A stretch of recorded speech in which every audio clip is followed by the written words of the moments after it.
Welcome to the second episode of Kundalini Rising. Kundalini Rising, Kundalini Rising. I've had that little tune in my head since opening up the studio a little bit ago. And today we have a very special guest for the second episode. I'm very honored for her to be here. And I'm going to introduce her. Her name is Ryan, and call her the Observer. She goes by a couple different names and characteristics. Ryan is the one that we will best know her by throughout this episode. And I'm, like I said, very, very honored. We had a great conversation, and we always do. And so now I'm going to kind of hand the mic over to her and let her introduce herself. All right. So basically, I'm a past life reader, and I also do artwork that is channeled through spirit. And something that I've really been getting into lately is getting back with nature and going and connecting with the land.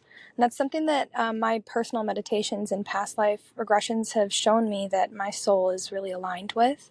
And yes, I am very excited to be here. I'm really looking forward to talking with you and sharing about my experiences and talking about what I do. I'm excited just as much.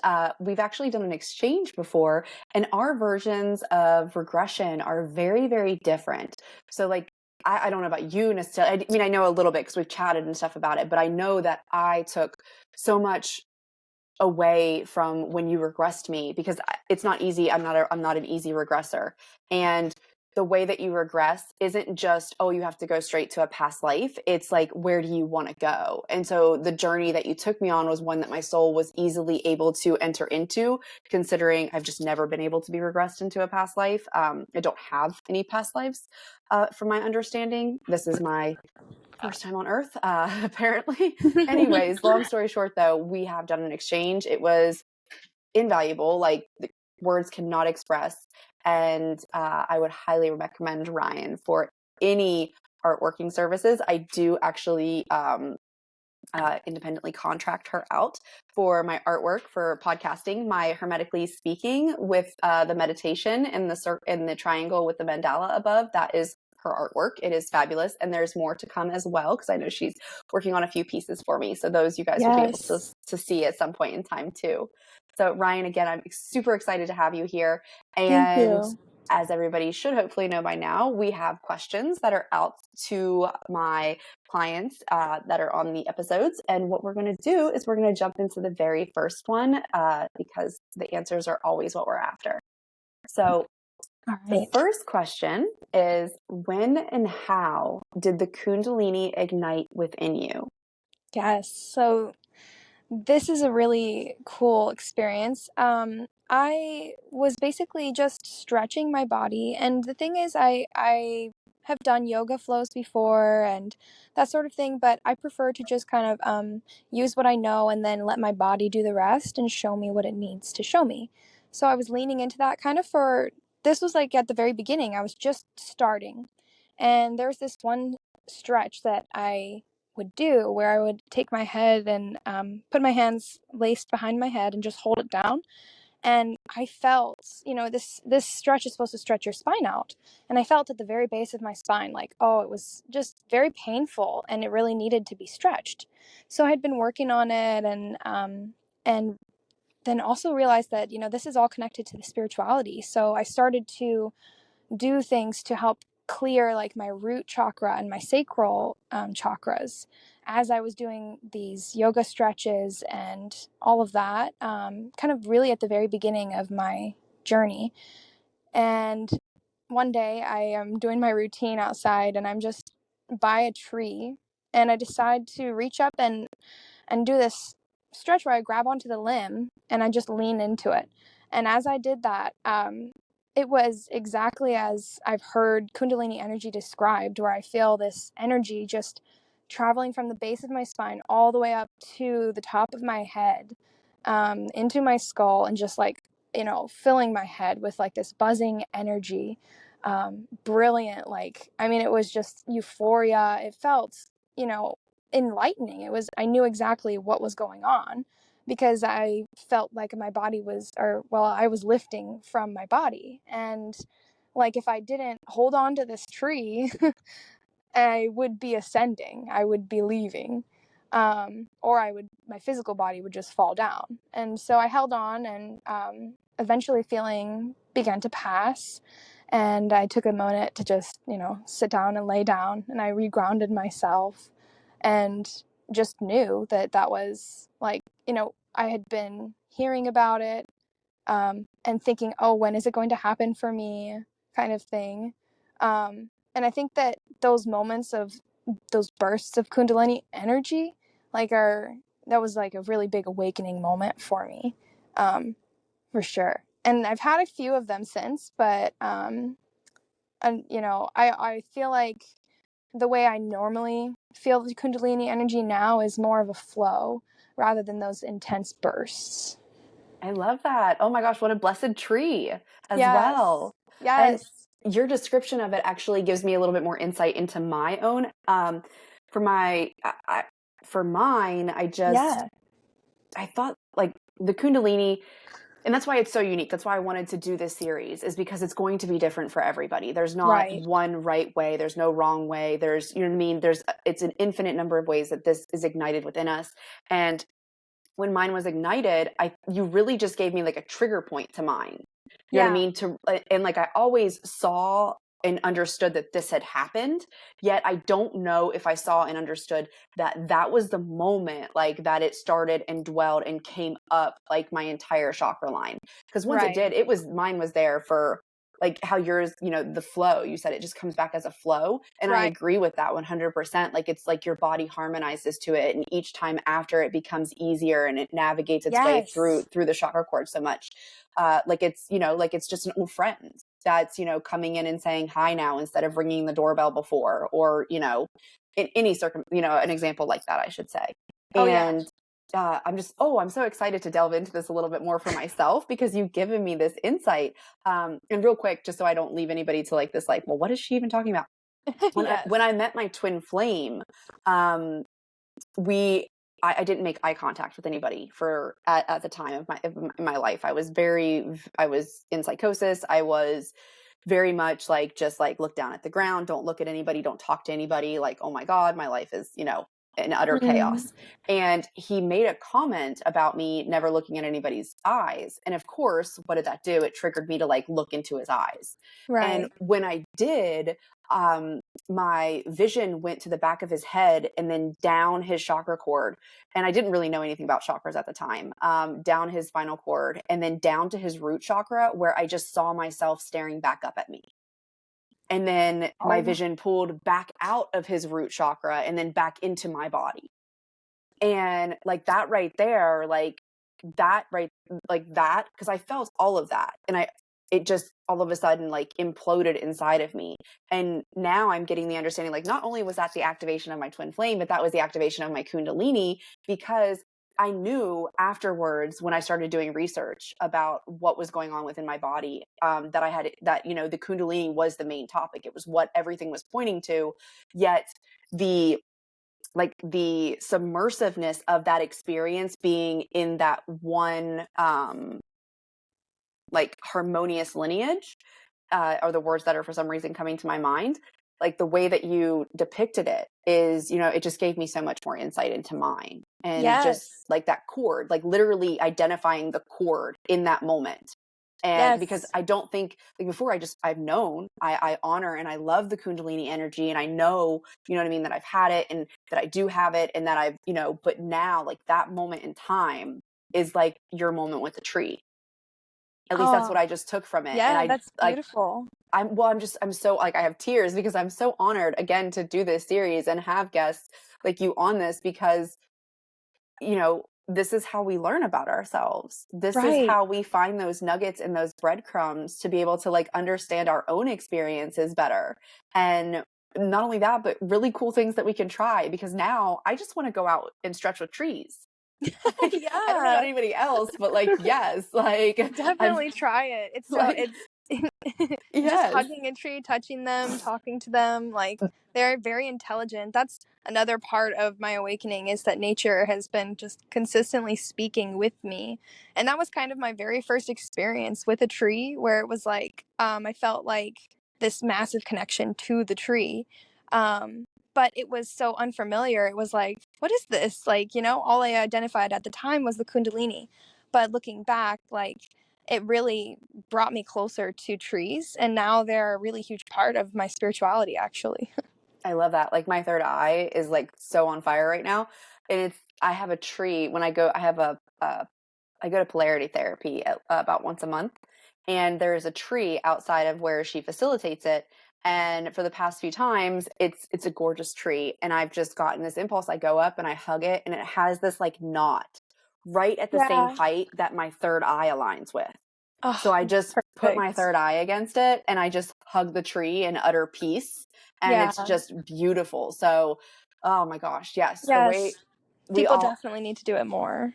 yes, yes, yes. And the relationship that we each have with trees and, the raw energy that they hold. And again, like you said, the knowledge that they hold. Yes. Knowledge is, oh my gosh. I mean, it's infinite. Like I couldn't even begin. I know there's no way that we could begin to understand or even process in our humanly form.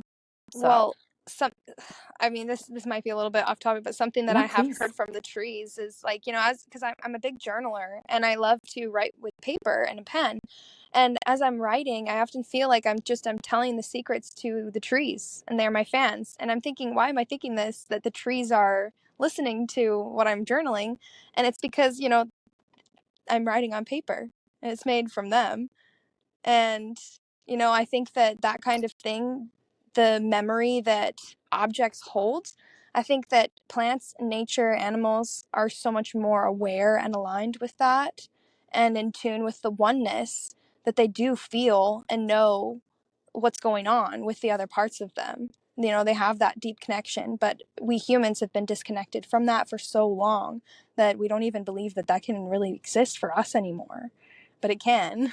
Oh my gosh, I love that. It brings me back to my regression session with you, where you had regressed me, and it was the onyx, wasn't it? That Yes. yes, and Yep. like And I'm going through the holding it right now. stages. Yes, yes, going through the stages of its life from being a volcano to being oh my gosh, yes. Like, and I love that you took that out into nature and applied it to everything.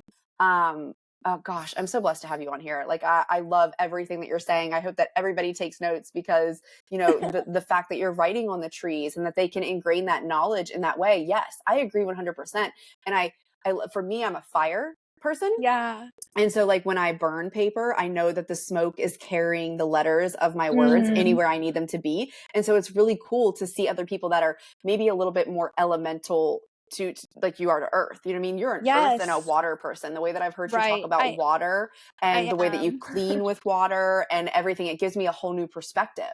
And I'm a water fire person, but I look at water still differently than you do. We still have a very different relationship with it. But what I've Right. learned from yours is so profound, and it's just a deeper understanding. And so it's glorious. I absolutely love it. Thank So, you. I deeply love your perspective as well. Like thank specifically you. when we were talking about the past life experience, I had never, because I had had a past life experience with somebody who was like a rock, and it was a very simple life actually, and they weren't that aware of things. And so it kind of brought me a huge perspective shift as well, because you were onyx and you were so aware. Like you were God speaking to me through the onyx. You knew exactly whose hands you were holding or whose hands were holding you. And it was Yes. such a touching and beautiful moment to have like experienced you knowing that I was even holding, because during this I don't know if you've shared it, but during the session, Victoria had actually like channeled, or Toria had channeled, being the crystal that I was holding, and she was not aware that I had been holding a crystal during the session. So it was incredible, and it was very touching, and I yeah. agree. Yes. Yeah. And it was like really one of the times that I found my voice to be like, you're holding it. You know what I mean? Like Yeah, and you it had to was say it really, a few times. yeah, like I had to really find my voice to do it. You're right. It was a very special moment for both of us. And it was absolutely beautiful, one that's unforgettable. And what I'm hearing as you talk, which is something that is absolutely like fantastical is the word that I want to use. And it kind of reminds me of Fantasia.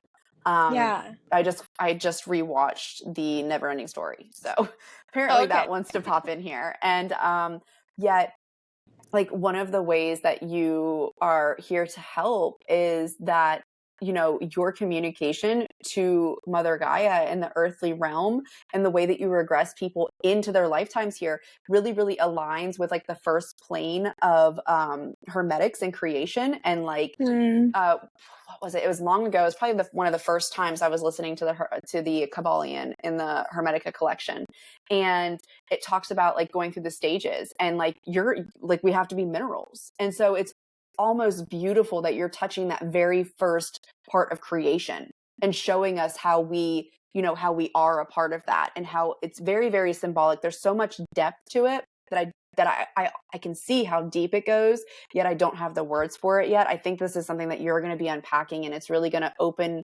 yourself up to like more services and more creativity and just a deeper understanding of who you are as a being Yeah. here and what you're supposed to do. And I'm so excited for that journey. Thank you. You're Of so right. You're I so mean, spot on.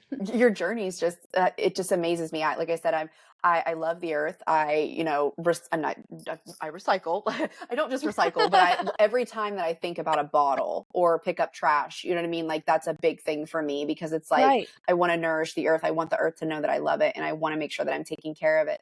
But you have And this. that counts so big. It's everything that you do in your intentions towards taking care of her.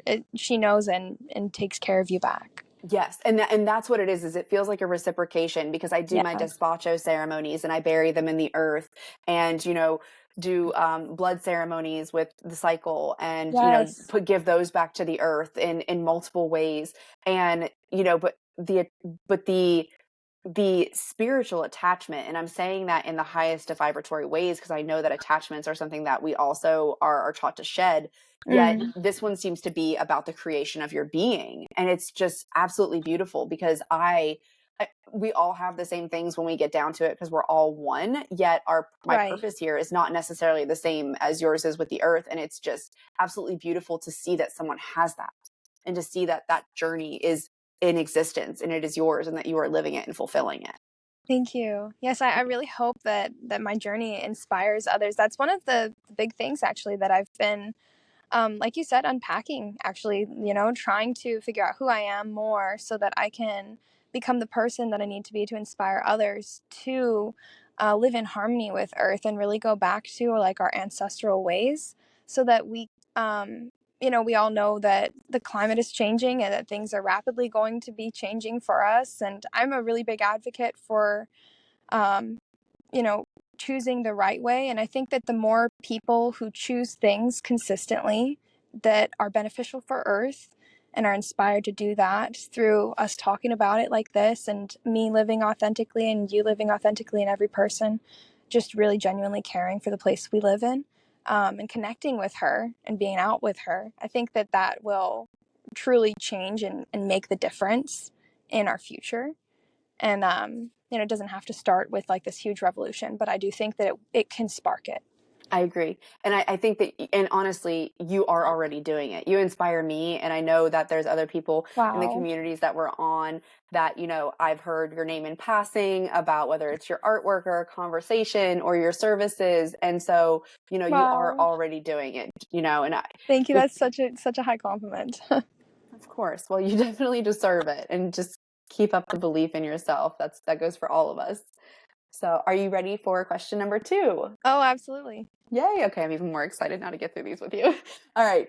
Did you notice your awakening prior to the Kundalini energy unfolding within and around you? So I did subconsciously. However, my it was through dreams. I've always had an extremely vivid dream life, and like ever since I was little, I would remember them, wake up from them in the middle of the night, and rehearse it until I went to sleep again to remember all the details that I could.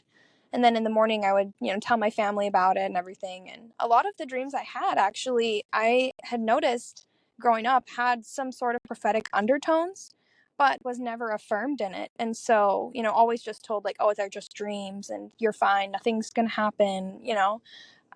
So I internalized that and didn't really recognize what was happening in the moment when I received the dream that I received. But I will share it because it was extremely powerful. And looking back, a year after I had it, I realized like, oh, that was the sign of me awakening. That was showing me what was happening, and it was trying to wake me up. It was like the first step to me getting there. So basically, I had this dream at the time. I was married, and it was all in like red light, and we were in an airport, and everybody was in a line, and everybody held in their hands a baggie with two hearts and two sets of ears, like human hearts and human ears. And we were all headed into this like one bathroom, and then in one bathroom stall, you would go into the stall, and then behind the stall there was a secret room, like that was a big warehouse, and they were letting people in kind of one at a time, or if they were a couple, like my husband and I, we went in together.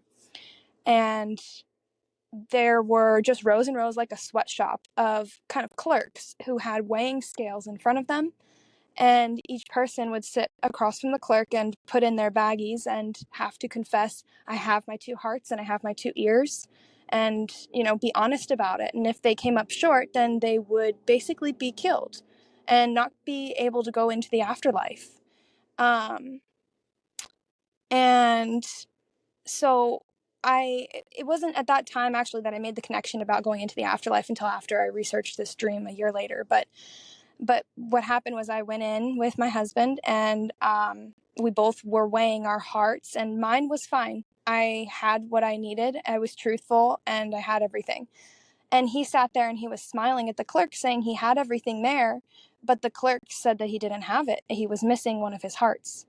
And so somebody came in with like a machete and basically killed him right in front of me. And so I woke up from this dream just sobbing and shocked and shook. Like, I just watched my husband get murdered in front of my eyes, and I didn't understand what it meant at the time. But it made it to where I stopped dreaming for the first time in my life entirely for like 8 months straight.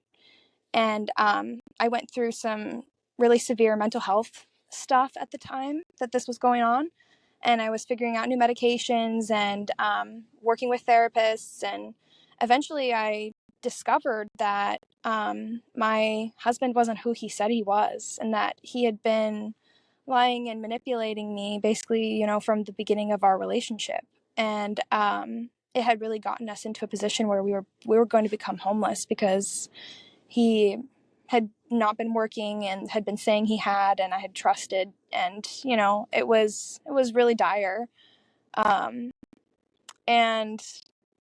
I started to have dreams again around this time, and in the dreams I would go to this certain place, and it would be like it felt like video game level, because after I mastered that certain place I would move on to the next place, and it was always like a maze, like you're trying to get from one place to the next, and then at the end of the maze there was this big bad guy you had to fight.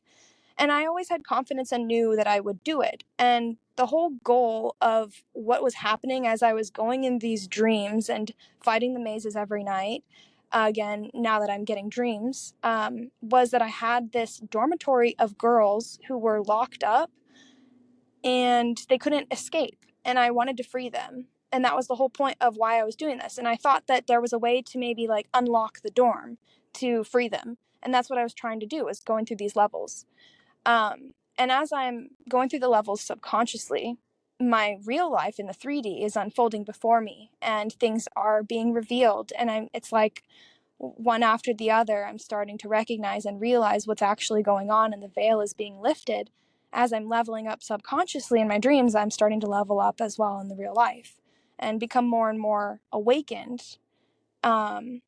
Maybe it's almost like my subconscious was, trying to prompt me back into consciousness, my soul.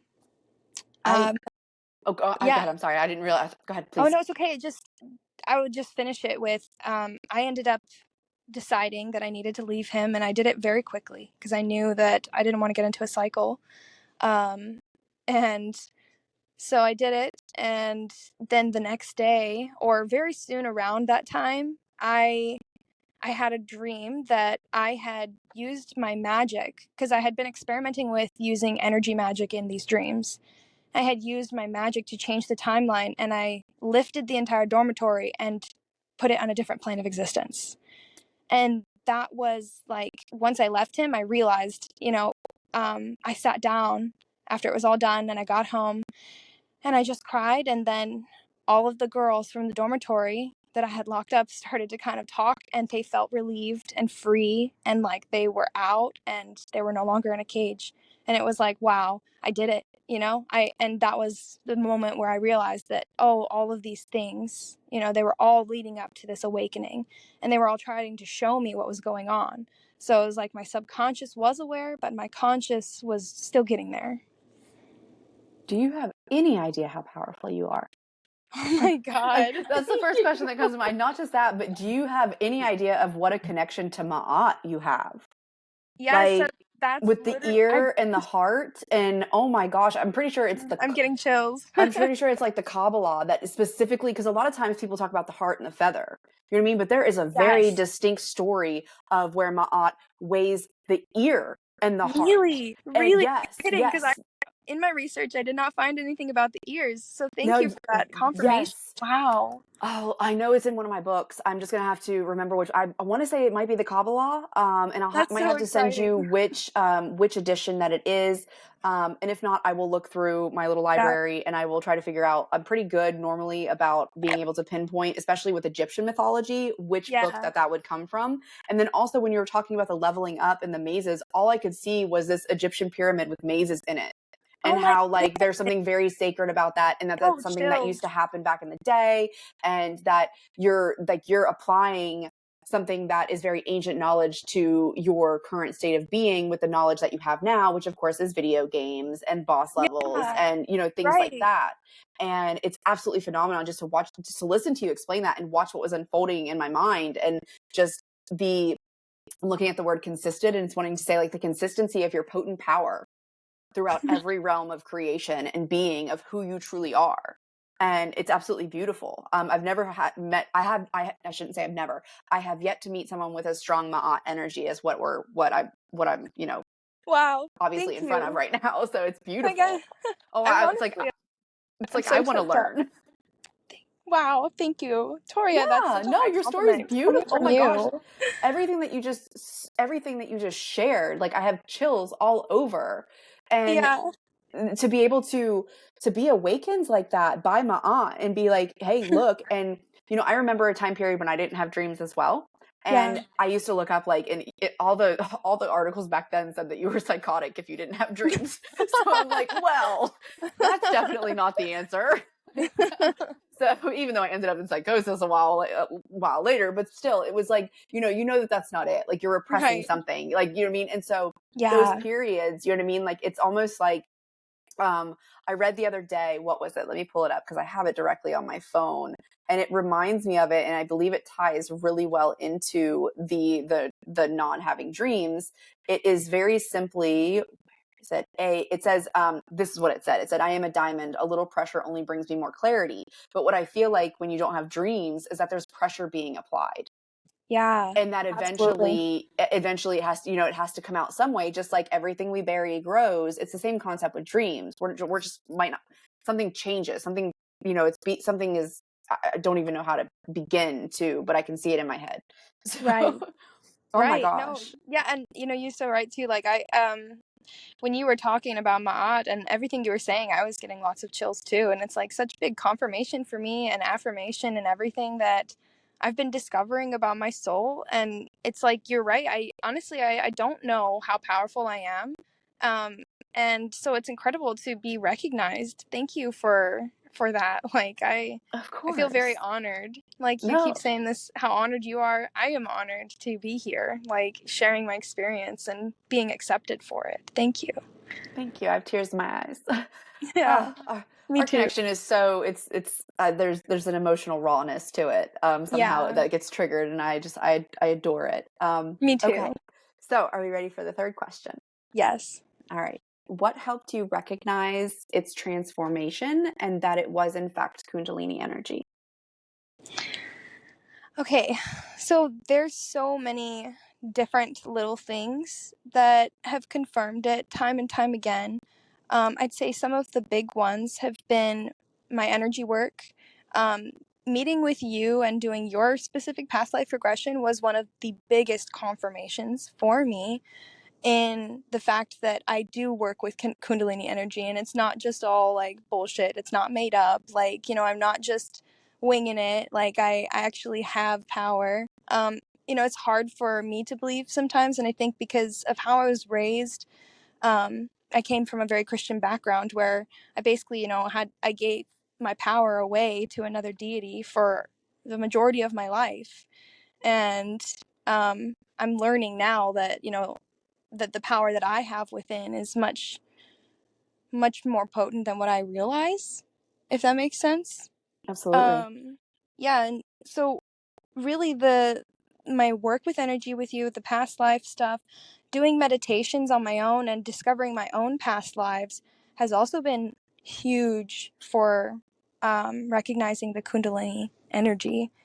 Could you repeat the question one more time for me? Actually, I'm sorry. No, of course. Don't apologize. Will you cut that What part out too? what helped you recognize its transformation? So what helped you recognize the Kundalini's transformation inside of you and that it was in fact Kundalini energy? Yeah. Yes, I mean, it would just be several different experiences, really, like going through the different past life experiences that I had. And and I would say another really big component was actually using psychedelic plant medication instead Very of nice. pharmaceutical medication. That was really like affirming for me as well. And I could really see that connection and bring that connection with the Kundalini energy to myself a lot easier. Um, and yeah, I don't know How that this question is beautiful. a lot harder for me for some reason It's to no, it's okay. I describe. mean, I think that, I mean, you simplistically answered it. Not everything needs to be detailed and hard or Yeah, anything like that. I think it's super interesting that even our past life regression that we did months and months ago, you know what I mean? And then all of a sudden I right. get this stirring just this, 6 weeks ago to do this Kundalini Rising, and that they are so deeply connected. And I so badly Yes, wanted you on here, not realizing why I want, you know what I mean? Just knowing how well we connect, that I was like, man, I right. know that she's going to have some profound stuff to say. And, really just grateful for you accepting my invitation. But, this is one of the reasons, all of these things that we don't see, but yet we feel. And then there's a question in a workbook that I do for healing, and has there ever been, there's two questions. One is there tangible evidence, and the other one is, has there been intangible evidence for something that you can't describe? And it's like, that's one of those things, like, this is intangible, yet, Yeah, you know what I mean? Like, we can't say, we can't show, anybody physically, like, this is going on, or this connection, or whatever it is, but it's there. And that right yeah. there allowed me to see this underlying connection. And so that's super interesting that I found. Yeah, no, I wanted to speak a little bit actually, because you're right. Like that, I think that is pretty much the pivotal point that showed me the transformation of the Kundalini energy was our session. And I just came away from that session really like reeling, to be honest, with the like the gravity of what energy work really can do to bring that connection like we're talking about. And I thought previously that I could only have connection like that with somebody like a romantic partner or somebody like a family member who knows me that deeply. But this connection is something I've always sought for. Like my soul knows that it exists on different levels, and this society just doesn't have like that level yet. And I would love to like bring that to the community and have more people experience that deep connection and that oneness. And because honestly, what I've realized through doing the past life sessions is that most people who follow the spiritual community like this, they are very capable of tapping into that, and their souls are ancient and deep. um Yes, yeah, I agree. And I love that. Like, that is what we're here for. And it's like, once we do start to realize that those soul connections are real, like, they're tangible to us, it brings that tangibility into it. Even though the evidence of it might be intangible, you and I are tangible. We know yeah, that, you know what I mean? And being able to find and it, we it can kind of, affirm each other.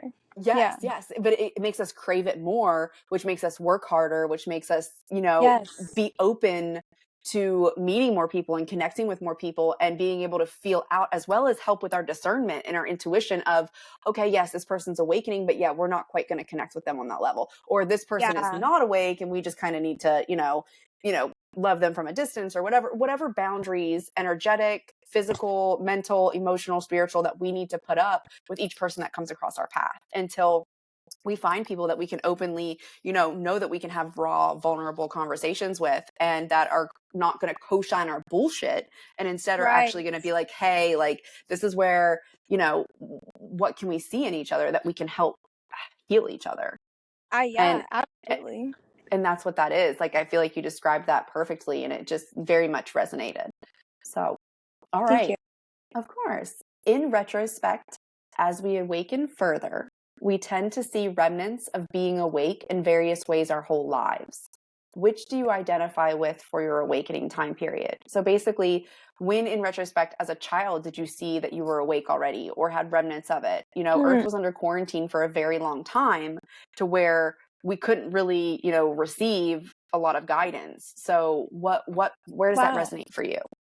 Okay, so that's interesting because when I read that question, I didn't recognize the fullness of it. So as a child, I always had kind of this existential feeling that I needed to help save humanity and that I would be a part of something big to help save us in some way, if that makes sense. And I didn't know like how that correlated, but being raised Christian, I was then told and programmed to believe that meant, saving people for Jesus. And so I got very passionate about that because that awakening, that feeling of knowing that I had to bring unity and harmony and love and peace to people here on earth, like my soul knew that, but then it was applied in the context of a religion for so long, that it was, like you said, very, like suppressed. And it was interesting you said something about earth being in quarantine. Now I wonder if like that's kind of a part of it, like, my soul chose to come into a family where it would be under that kind of suppression until maybe the right time where I was ready to step into what I need to step into. Oh, I truly believe that. I mean, listening to you speak, I can see how beautiful, because I was raised in Catholicism, and I've gone through my period of kind of being like, oh, like religion, da da da da, you know what I mean? But I say that way too much, I think. Anyways, so I think a I lot can of us who are raised in that stuff do. yes, and we have to go through that processing point, of kind of being angry at the lie. Yeah. And it's understandable, we have to go through it, like the pendulum has to swing, we have to process it, we can't just spiritually bypass it. Yet hearing you speak, it's the beauty of it is coming through, of how nice and safe, kind of, as opposed to, at least for you, like that's what it feels like, maybe that was your path of safety, like a certain type of Yes. safety that you were able to obtain during Yeah, those it time was. periods when we were cut off from our guides and our, you know um and it was Jessa that had mentioned at some point in time that Earth was under quarantine, and it really resonated with me, and it helped me Yeah. understand a little bit more, because having telepathy and empathy and other gifts all my life, yet never having like like words to put with it. You know what I mean? I didn't know that what I was experiencing was telepathy. I didn't know. You mean I just thought I knew everything. Very egoic Yeah. there. You don't tell somebody about telepathy and then you let them think they know everything. The ego goes a little too. So anyways, but yeah, so there's these gifts, and it's like it's really nice to be able to see in retrospect, like, we were never, you know what I mean? We were never alone. We were, even though quarantine maybe existed, like, we were still never alone. We were never unsafe. We were put in situations that were very shadow and very, experience wise, and obviously for certain reasons, but there were other aspects. Like, what other aspect but Buddha or Jesus Christ or one of those to at least have some knowledge of as you're growing up, to have some type of spiritual foundation? Because that's what they are, is spiritual beings. So even though humanity implements them in a religious concept, even implementing them in any concept at least allows a foundation for spiritual revelations. Yes, absolutely. Like it definitely gave me, and you said earlier something like a safety, like somewhere for my soul to go and have a refuge for like a place where it felt like I could express that love and the deepness that I had for people, Yes. through a context that, like, I was raised with, which made sense to me at the time. And but as I grew and became more awakened, I did realize that the love that I was worshiping was a lot different than the love everybody else was preaching about. And that was another part of the stage of kind of detaching from that, because I was one of the people who never thought they would walk away from Christianity. I was very devout because I thought that, like you said, I thought that I thought I was being told the truth, and I Mhm. really fully believed it. And I think that the spirits that come here from places where there's a lot more harmony, love, peace, and existence, then they come here to Earth, and it's like such a shock when you realize the impact of the low vibrations, and Yes. those feelings, and how people here are motivated by that, and how that will infiltrate places that are supposed to be sanctuaries for love. Yes. And then through awakening, it's like now we repel that. You know what I mean? When we see Yeah, that, we're just like, we don't necessarily judge it or think ill of it. It's just like we don't want to put ourselves in that because we know what that could entail for us, and we just don't want to go right. back to that. And we don't have, you know what I mean? We don't have to, thankfully. So hermetics is interesting in that way. So okay. Well, what route of studies and remembering has your awakening path taken you through? I'm interested to hear this one. Like, what Oh, books did you read, or what was the biggest impact whenever you were researching those dreams? You know what I mean? Things like that. yeah. Like, what really holds a special place in your awakening travels? So for me, my awakening was really hugely colored by all of my past life memories coming to the surface as I just went into my own mind kind of for the first time with an open mind after walking away from being a Christian. And I remember like doing past life regression from Brian Weiss. He did like a 30-minute past life regression video on YouTube that went viral, and I tried it out, and I had a really like fun experience, and I thought, wow, there could be something to this. And so after I broke free from my relationship and the religion, I started to really experiment with going within and doing different regressions. And then I eventually developed like a style that worked for me, because what ended up happening for me was like I think it's because my soul remembers much. It was like, a spark, and all it took was a little bit of a spark, and then it ignited a fire, and it remembered all a lot, all at once. And the past life memories became very easy for me. Like astral travel, very easy for me. Like it was, it was really incredible to see that happen. And so then I would have these really profound experiences that were like, wow, these stories could have literally become legends. Maybe I should research this. And so, one in particular that I had was where I was this high priestess of some sort. And I got a name. My name was Shushani. And I knew that I was like in ancient India. And I was like, I had a decision to make. This was a very big, important, like the most important part of my life. I had the biggest decision to make, and it was passing judgment on a man who I think was a murderer. And the people wanted him to die, and he was supposed to be sacrificed from like being pushed off a cliff. And it was the day of the sacrifice, and I knew what I wanted to do. And the partner that I had with me, he didn't want me to, who I believe is my twin flame, he didn't want me to do it, but he knew that I would do what I needed to do because it was, my decision. And so he stood with me. And I basically, when I touched the man's shoulder and I passed mercy on him, and I jumped on the cliff instead. And but I jumped knowing that I wouldn't die, and instead I used all of my energy to transform into a crow. And I flew up and I landed on my lover's shoulder. And from that point forward, the people who were following me completely changed their ways towards grace and mercy. And I was kind of revered for the rest of my life as that bird.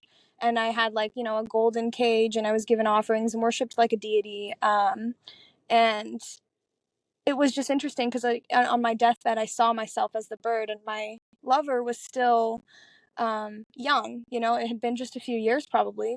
And I was an old woman though. And like, I was like, you know, I could see my ephemeral self phasing in and out of this bird as it's being paraded on its deathbed through the cities, and everybody's just cheering and praising and celebrating my life. They know I'm going to die.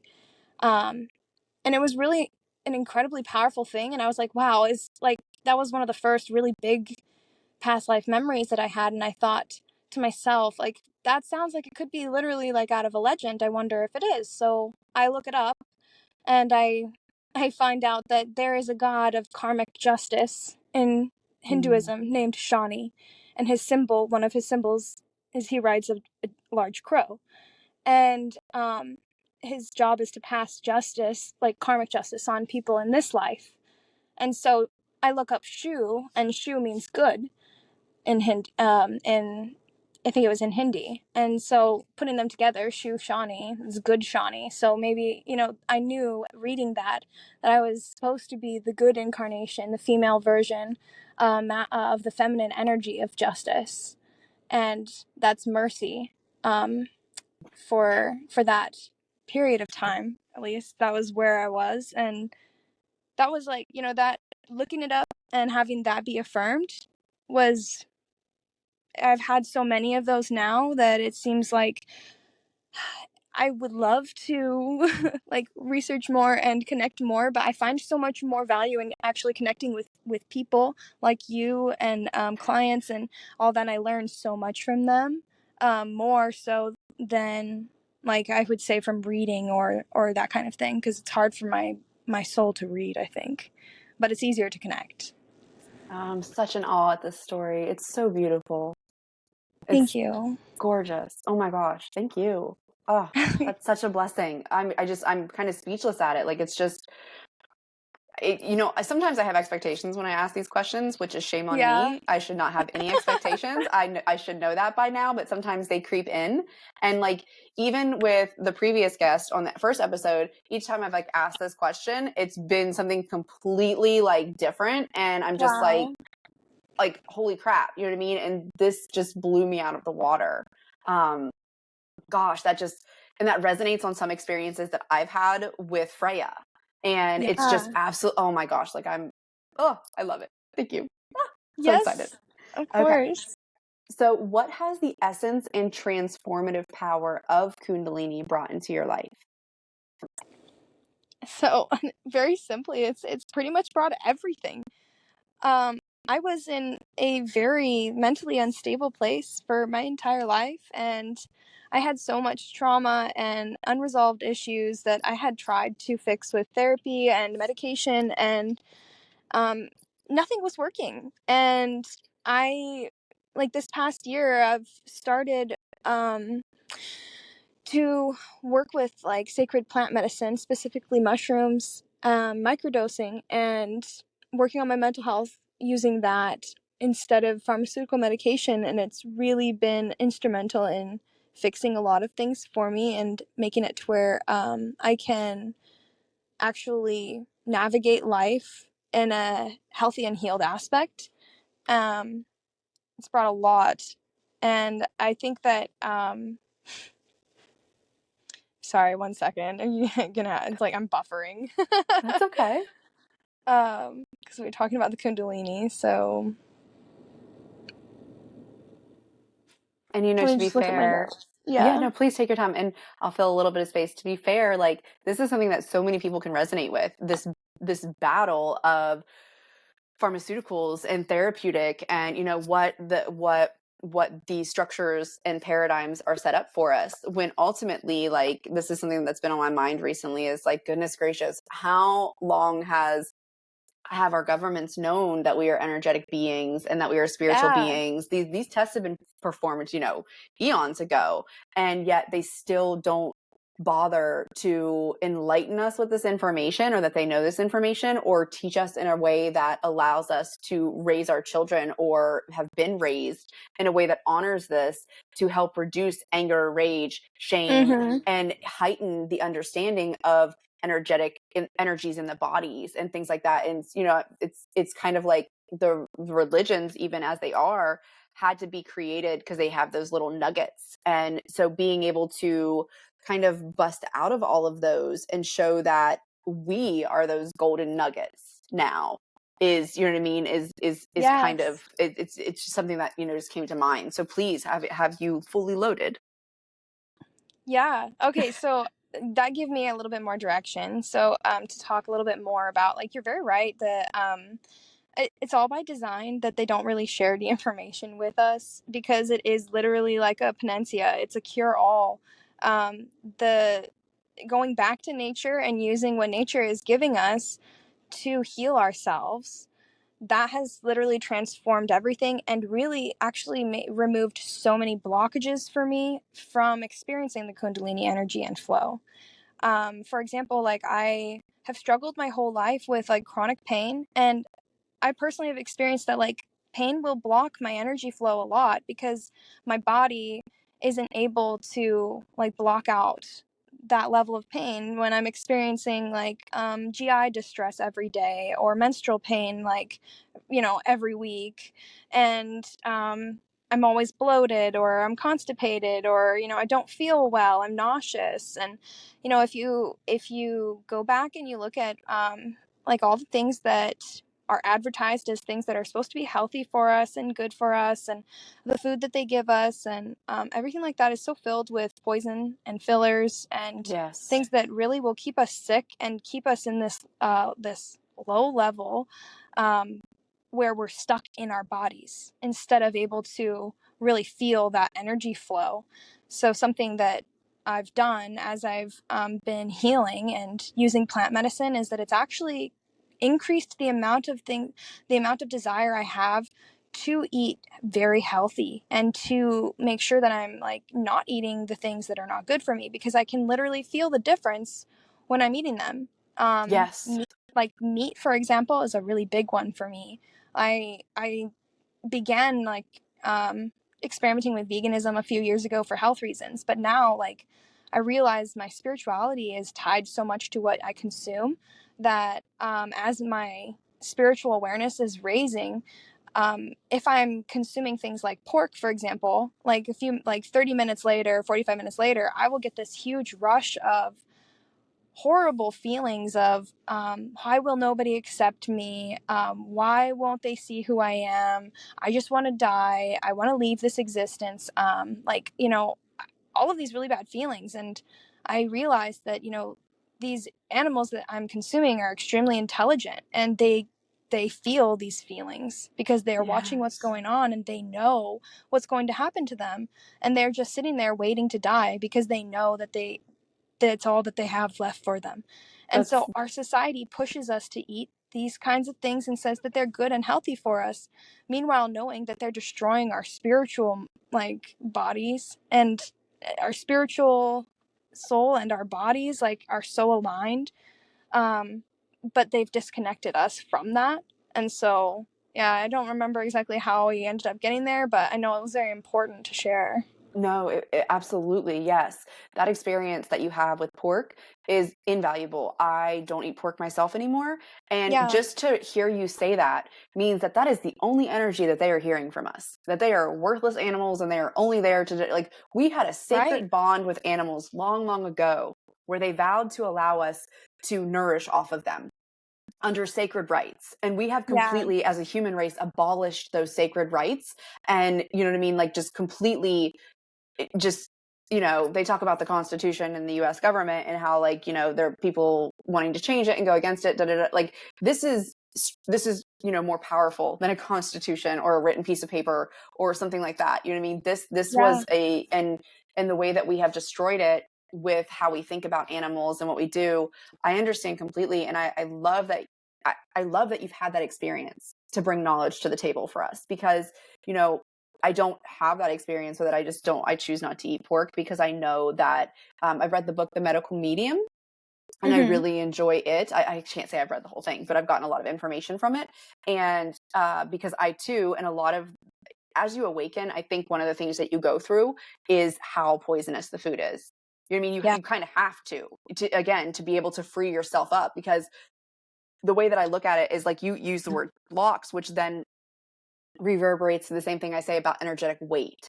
And we are supposed to be weightless. We are supposed to be, light as a feather. And food like that makes me heavy as a brick. Yes. And so it's like the Ma'at thing coming right back in. Hello, Ma'ats.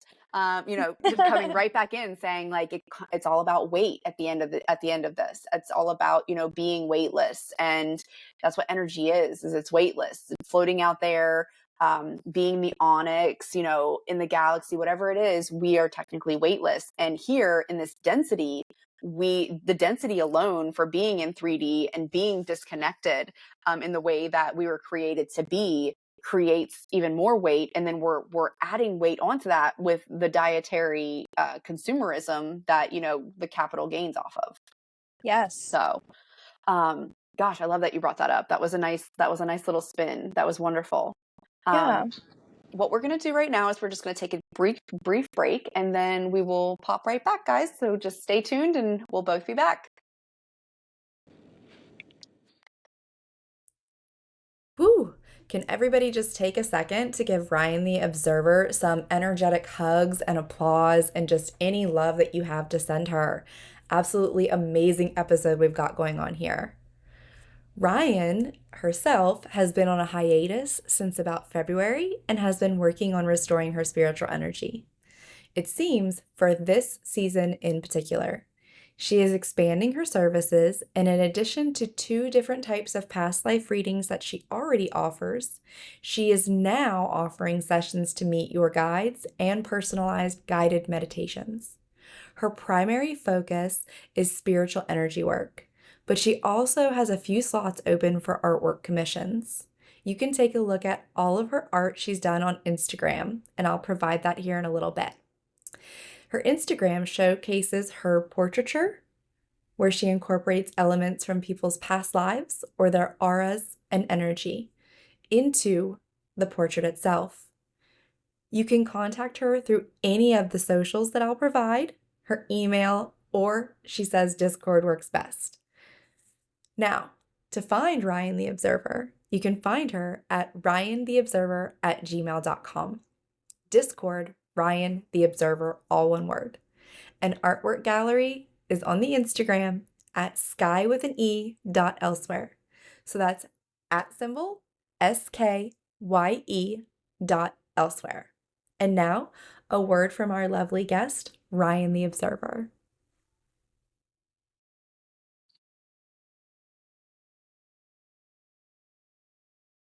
Oh.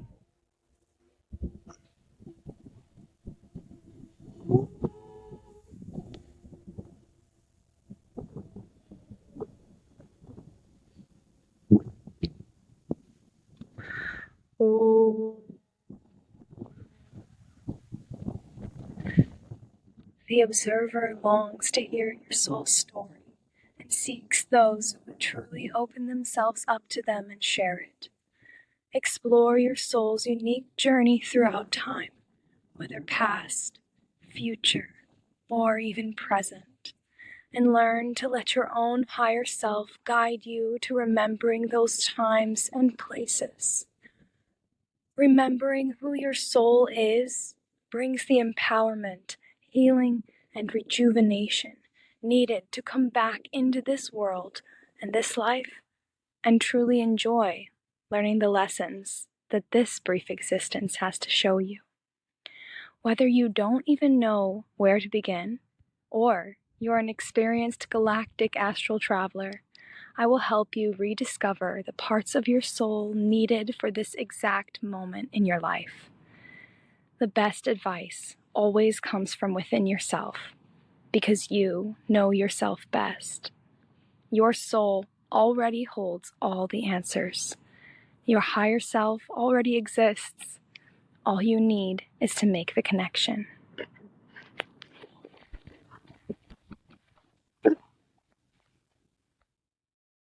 All right, guys, welcome back to the second episode of Kundalini Rising with Ryan the Observer, also known as Vasantha, and a few other characteristic names, which is a great conversation we had beforehand. Sorry you guys missed out. promise we will talk about it on another one maybe, or we'll figure it out. Anyways, we do have a few more questions for Ryan. It's been very eye-opening, awing, awakening, even tear-strucking, and all of these words that I really don't have the language for at this time. So what we're going to do is we're just going to go ahead and jump back into it. Ryan, you with us? Yes, I'm Perfect. ready. Yay. All right.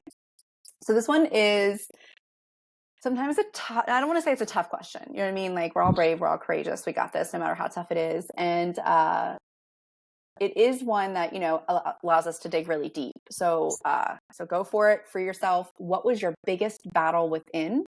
And if you have a couple, don't feel limited. Yeah. So I would say one of the absolute biggest ones that I've faced my whole life is actually the battle of loneliness.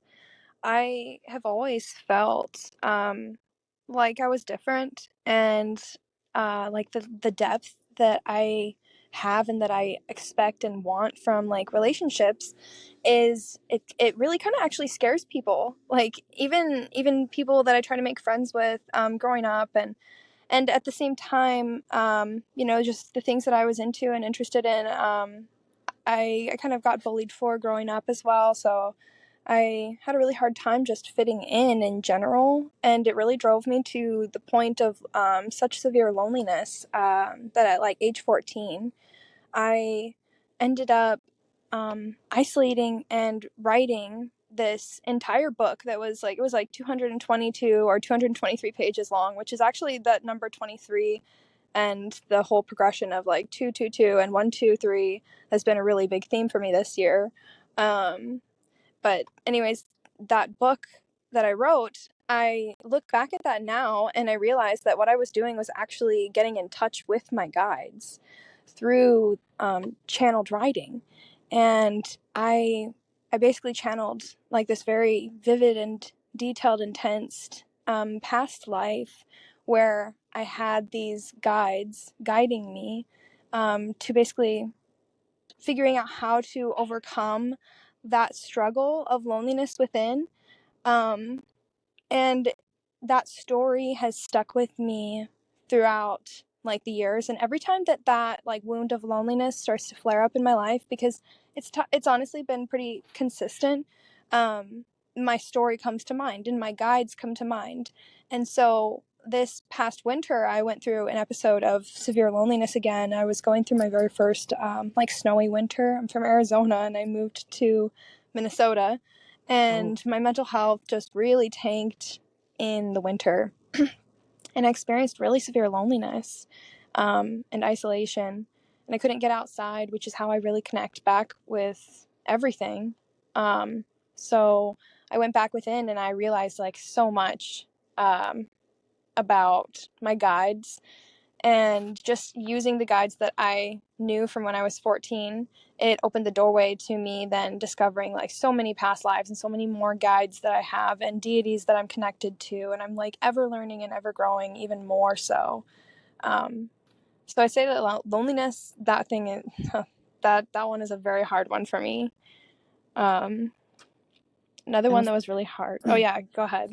I was just going to say, like, I'm just sitting here trying to find some words because that resonates so hard. You know what I mean? And it's not something that we talk about feeling, but like, that's just such a raw subject.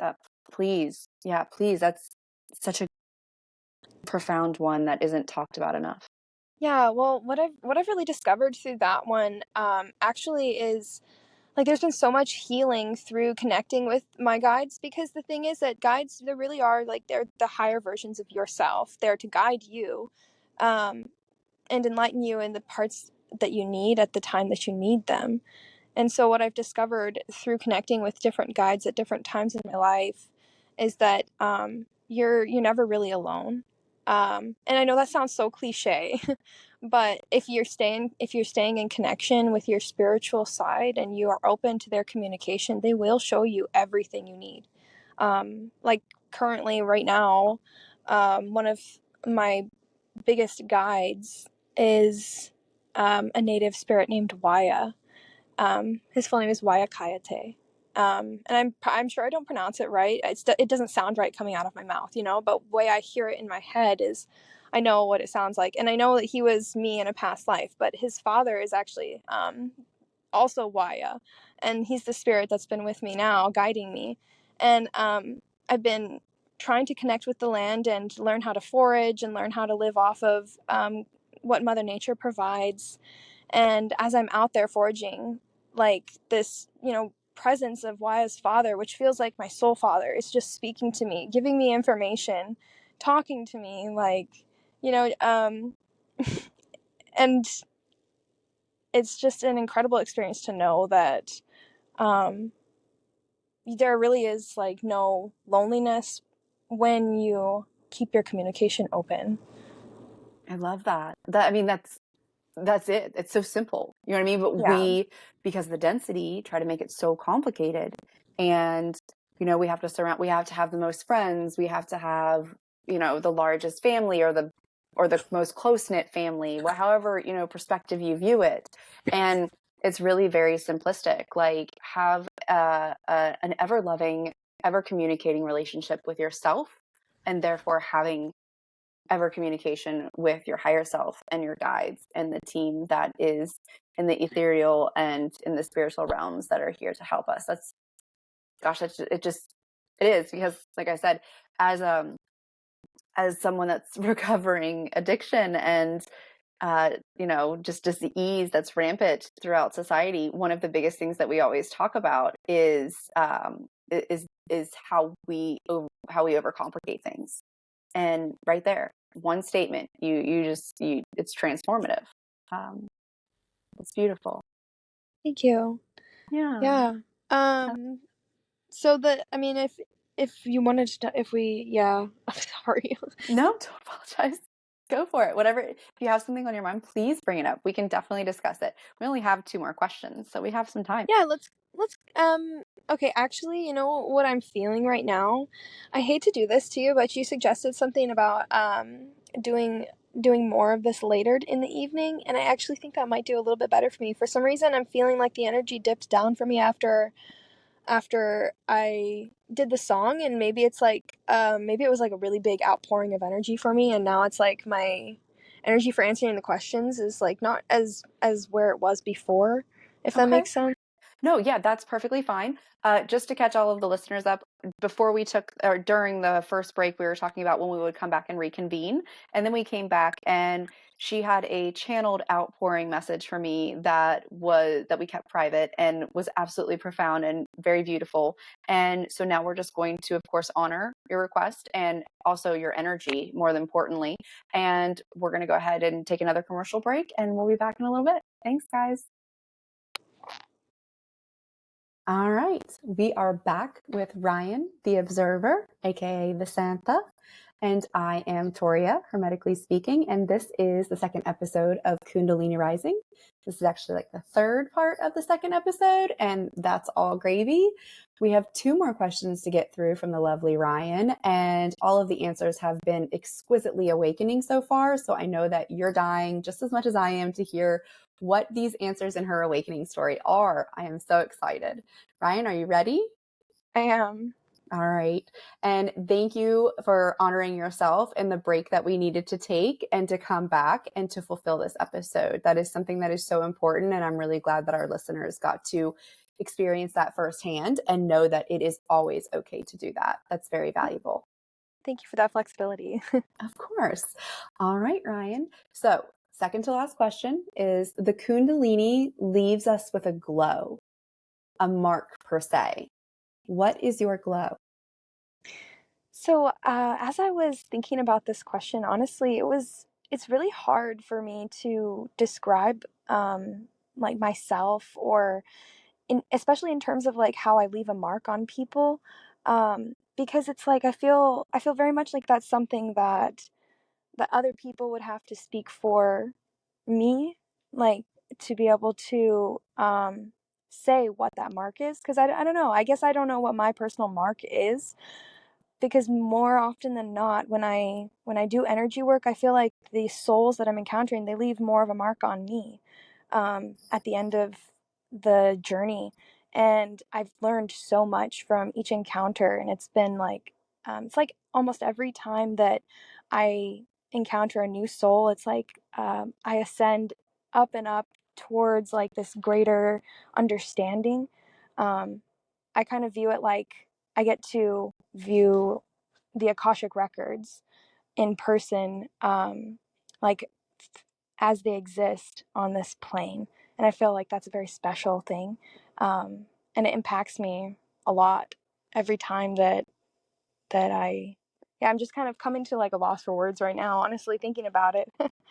But yeah. That is okay. I absolutely love that. And that's why I ask these questions, is to get everyone's perspective on it.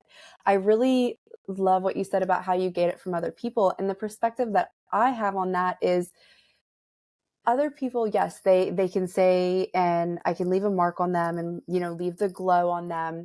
And it may be different from how I perceive it. And it's also, I think, one of the reasons that I intuitively got to write this question, I think, was looking at like the self-worth of yourself. You know what I mean? Like knowing like the standing in your power, the glow that you stand in. And maybe not only that, but also a really healthy pattern that when you're interacting with people, a lot of times there's a certain type of pattern of the energy exchange, because you're absolutely right. There's always a raw energy exchange. Like you're giving a glow and you're also receiving a glow. And it always leaves us, like you said, like breathtaking, completely in awe, feels like you're Yeah. higher to, your higher power and the cosmos and the records, and just that ethereal feeling that you're floating on, cloud 999. And it's such, and I agree, just so beautiful. I feel like I'm almost lost for words too. It's interesting in this question.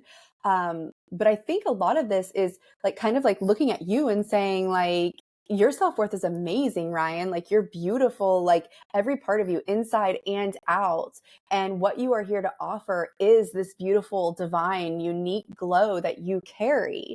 And even if you don't 100% identify with exactly what it is honed in, I know that you have it inside of you, and I know that it's there, and I know that you're going to tap into it, and you're going to be able to be like, oh, kind of like kind of like Dharmic purpose in a Yeah. sense. And, and sometimes it takes quite a while to find that Dharma. And sometimes we're on the edges of that Dharma. And sometimes there's not always words for our Dharma. And I think that that's what this question was like generating when it comes out.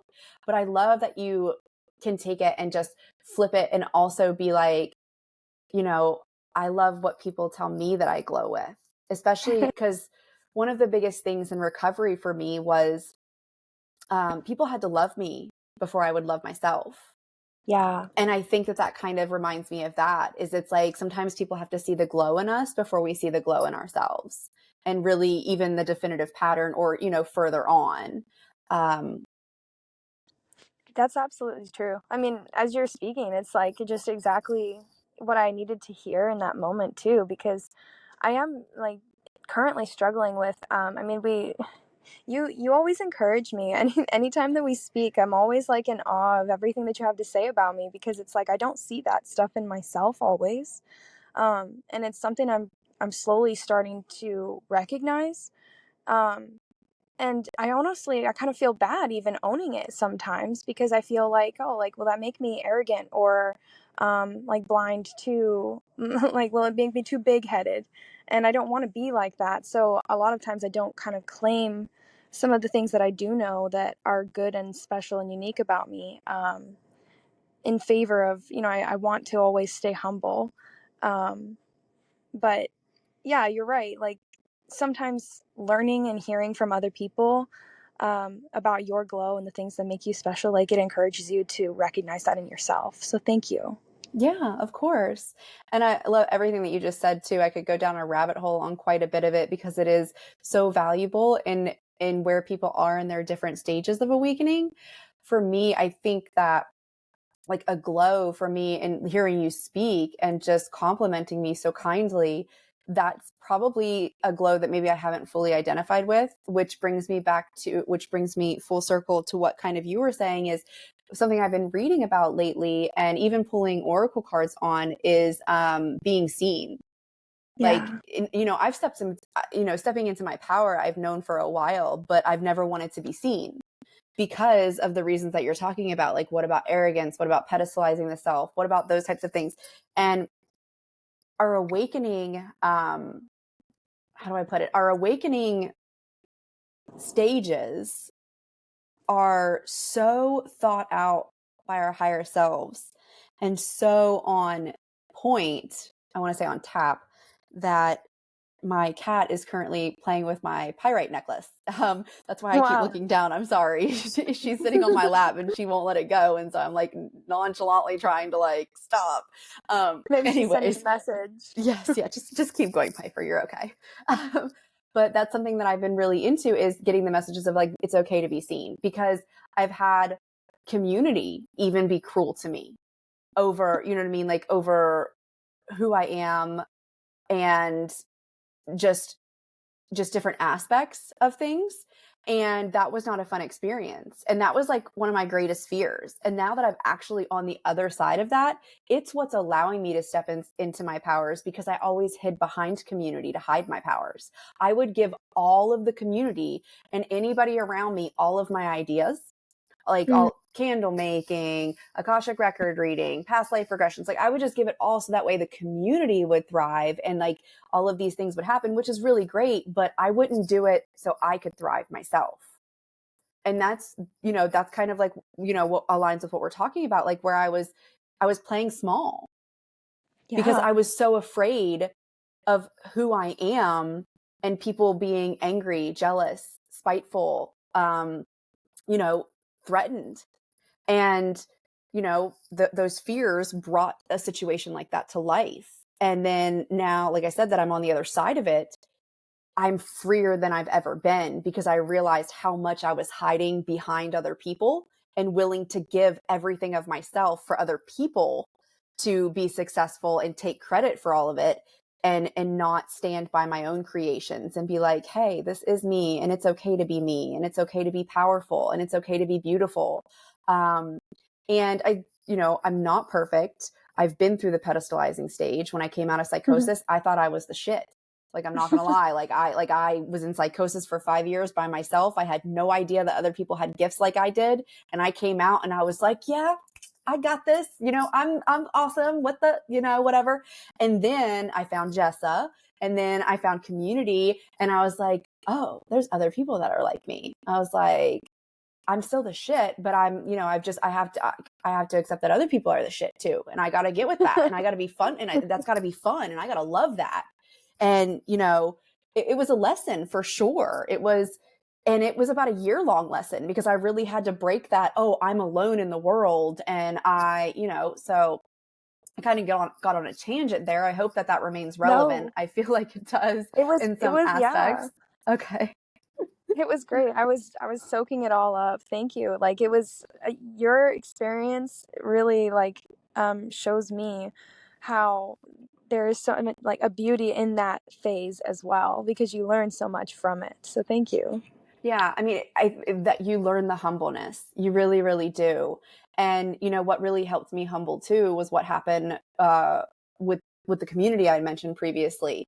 Like that really helped me humble, because like it's like I knew I was powerful, but I was, like low key shoving all my powers under the carpet, and then just like filtering them to like, try and, make success for other people. And Yeah. that's still manipulation in ways. And I mean, even though it's like, oh, I'm trying to be kind, it's still kind of like that people pleasing manipulation that I had to work through Mm. and realize, oh, like I'm hurting people when I behave like this as well, Wow. not just hurting myself, because I'm giving them this illusion when really all it is a survival mode. And so yeah, the pedestaling phase was definitely a hard one, and coming through all of that, and then stepping into where I am now with these podcast series and stuff like that. Like I really, for the first time, and you being a guest, Jess Walker being a guest on the previous episode, Andrea being on the next one, like every person that's a guest just gives me the ability to step more and more into my power and be seen the way that I'm being told like I'm supposed to be. And I'm very honored and thankful for that. And I love hearing how each person sees themselves. And the glow. Okay, we're going to make a Yeah. full circle back to one of the glows is like stepping into my power and seeing like who I am and that I'm one with all and that all is one with me and that everybody is me. It's like, okay, so I'm a Hermetic Prophet. I get that, you know, and my job here on earth might be to be this Hermetic Prophet, but that also means that everybody else is the same as me. And, you know, we might not all have the same mission here. So mine might be more defined as this prophet area, like genre of this. And then, you know, other people have, you know, what they awaken to. And stepping into that, I feel like I lost my words and I jumbled my mind because I started to doubt myself just now with like what I was saying, because still stepping into this whole like reality of ethereal being of who I am and like what my purpose and mission here is. Sometimes I get really flustered, so I apologize. Do you have anything to say, Ryan? Oh, that's fine. Yeah, no worries. So yeah, honestly, I was just thinking about as you were speaking, it's interesting that that you're going through this journey of wanting to be seen and recognizing that like that is who you are. And you were talking about that each person is this like you are everybody, and each person has kind of a different role. Right now, your role is this Hermetic Prophet, and I love your perspective, and it just rings true to how I view it as well. You know, I see myself as an iteration of the universe, a physical incarnation, and so is each person. We are all one, and I feel like the way that you speak of it, though, you're on such a higher level than me. I'm at like this basic level of understanding this. I'm just beginning to grasp this stuff, so it's so fascinating to hear you talk about it.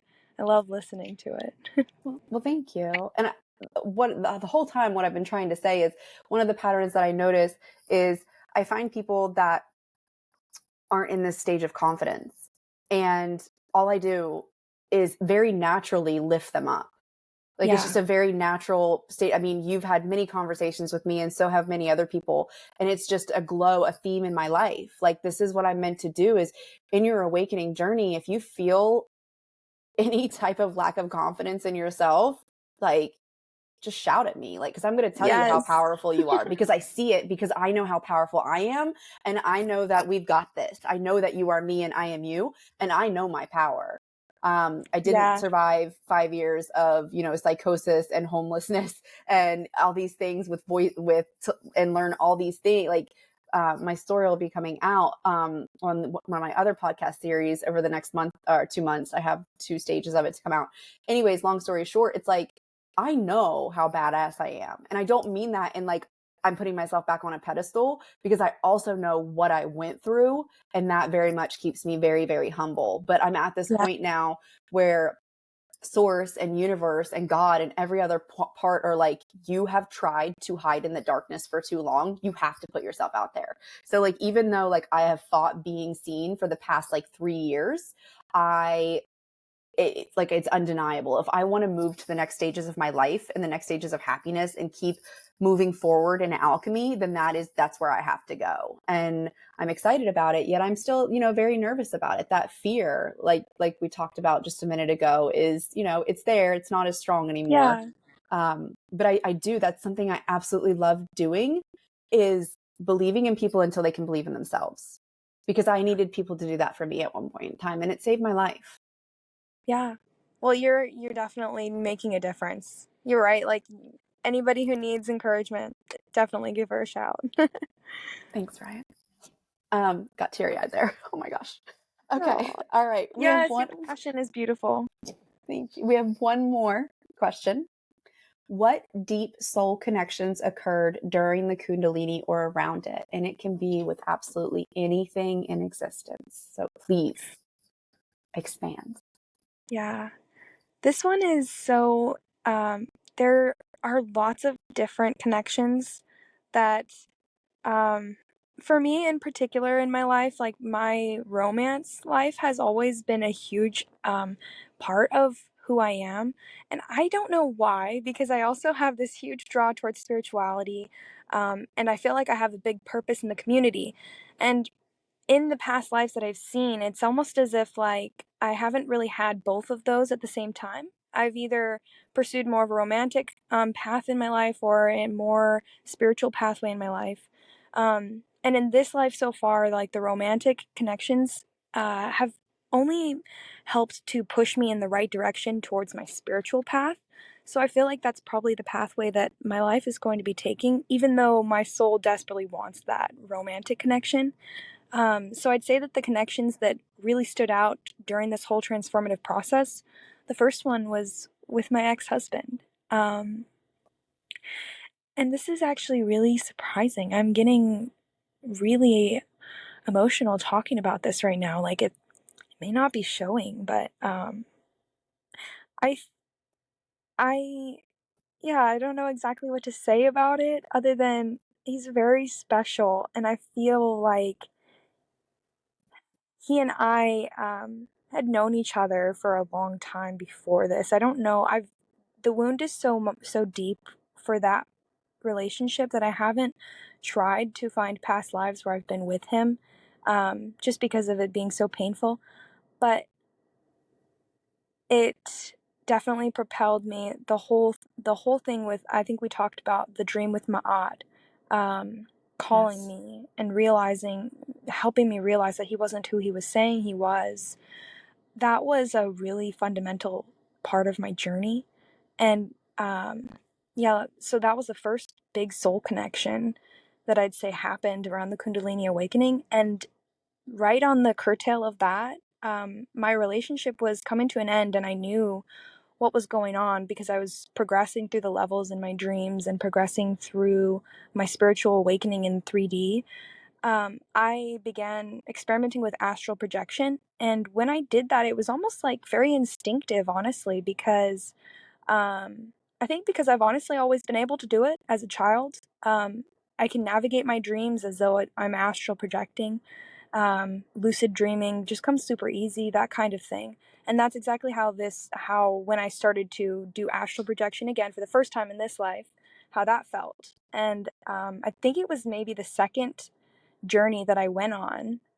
uh, I was literally in the car laying with the seat down next to my husband, and we were recently homeless. We'd been evicted and staying in the car, and I was in a really good place because I was kind of in my element at this point, actually, and I guess survival mode is my element. Fair enough. um, yeah. And he was really uncomfortable, but I was like, you know what? I'm just going to take a minute to, we're in this spot. I'm just going to astral project because that's what my soul wants to do. It wants to explore. And um, the guide that came to get me to help lift my soul out of my body that time was actually the stork. And he held a red thread in his mouth connected to me and pulled me up into the sky and took me to this beautiful desert. It was just barren waste dunes. And I saw, on in like the wavy horizon of the heat, rising into the frame, was a past incarnation of me, where I was this African goddess with three breasts. And it was symbolic. It was almost like, I don't know if I was a real person or mythology or just symbolism. But I knew that the three breasts were to feed my five children. And the five children were also soul connections that I've made in this life. But I think there's so much more to that I don't know. Um, but I knew after that dream that there was something to do with my children coming up soon, especially with the stork being the guide that came to get me. I researched that, and the stork always has this symbology with bringing babies into the world. And I knew I wasn't going to be pregnant because I was going to be leaving my husband, and we hadn't been intimate or anything. So that was sorry, I'm kind of honestly just No, thinking about it is, it's yeah, perfect. It's beautiful. There is a goddess with yeah. three Oh, three breasts. I cannot really? remember her name. Yes, I know I've read. Goodness gracious, I wish that I could like recall my deity encyclopedia much better, but I'm guessing it's probably just because this is for you to find out, but there is. And Yeah. I do remember it's been years since I've read on her, and maybe it's like a handful of years, maybe a little less, but it hasn't been in the recent years. I can tell you that, but I do Yeah. remember vaguely. I don't remember anything about the children. I do just remember about this deity. And Wow. the other interesting part that I really love that you mentioned is the story. You knew that you weren't physically having a baby. Yeah. Um, I So this is something that might resonate. And this was something that I found out this year that was super exciting. And I'd love to share this information.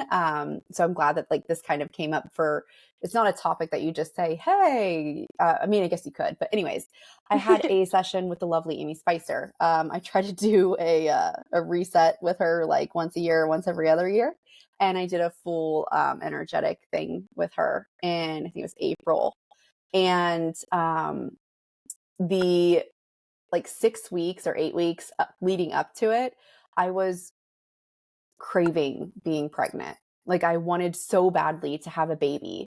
I so badly and I'm never going to have children. Long story short, I called in endometriosis and polycystic ovarian syndrome after I was initially sexually assaulted and held captive for the earlier years of my life, from like 18 to 27, around there. And I knew that I never wanted to get pregnant by my abuser. Yeah. So I called in these ovarian diseases to prevent me from getting pregnant. And they are gone now. I had my right ovary removed about 3 years ago. And I didn't know that this was what was happening, obviously. I didn't know that I was like, who was it? Ixchel, goddess Ixchel, the Mayan goddess Ixchel. I had done a Mm. prayer to her, and uh, she had led me to some articles about other women that had suffered from endometriosis and polycystic, and how they had also developed it during bouts of trauma. Um, Yeah. and so to put that connection together, like, because I was talking to like God, my higher self, after the sexual assault, and like very much was like, you know, do you ever want to have children? And I'm like, no, definitely not. And it's just like the regular conversations I have with my higher self, and, prophecy and telepathy and stuff. And long story short, developed these. And then in my recovery and in my healing and in my psychosis, I healed my body of them.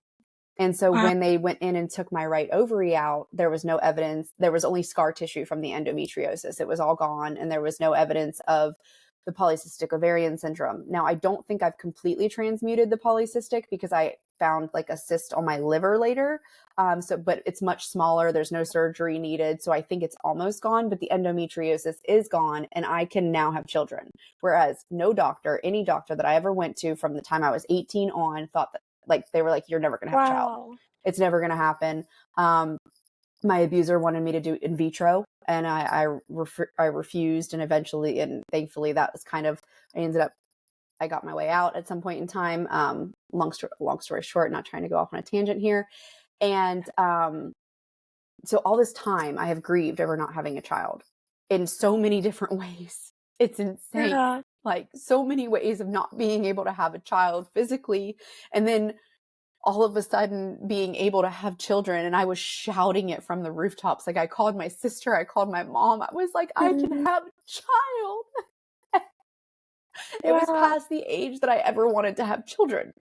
So I knew I wasn't going to, and I was okay with that. But the fact that, like, here I am getting ready to get my right ovary taken out, and I'm battling all these thoughts of how I'd be less of a woman with only one ovary, and then I'm given back the gift of being able to have a child.